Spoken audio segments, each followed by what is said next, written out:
भट्ट साहब की वजह ते दौड़ा ही लाइयां जो रुकदे ही ना पे आज ते लोकेशन उन्होंने देती है ना।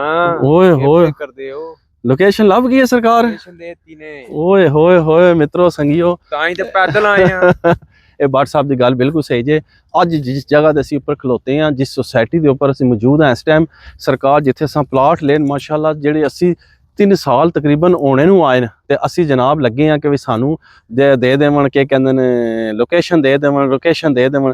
ਉਹ ਜਨਾਬ ਸਾਨੂੰ ਲੋਕੇਸ਼ਨ ਅੱਜ ਦੇ ਛੋੜੀ ਹੈ, ਉਹਨਾਂ ਨਿਸ਼ਾਨਦੇਹੀ ਕਰਾਈ ਹੈ ਜਨਾਬ। ਇਸ ਟਾਈਮ ਅਸੀਂ ਇਹ ਜਿਹੜੀ ਹੈ ਨਾ ਇਹ ਰੋਡ 1 ਜਾ ਰਹੀ ਹੈ, ਠੀਕ ਹੈ। ਇਹਦੇ ਮਗਰ ਅਸੀਂ ਮੌਜੂਦ ਹਾਂ। ਸਰਕਾਰ ਜਿਹੜਾ ਜਨਾ ਇਹ ਰੋਡ 1 ਹੈ, ਇੱਧਰ ਦਿਖਾਓ ਜੀ, ਇਹ ਰੋਡ 1 ਜੇ ਤੇ ਜਨਾਬ ਇੱਥੇ ਸਾਡਾ ਇੱਕ ਪਲਾਟ ਆਉਣਾ ਜੇ ਇਸ ਜਗ੍ਹਾ ਦੇ ਉੱਪਰ।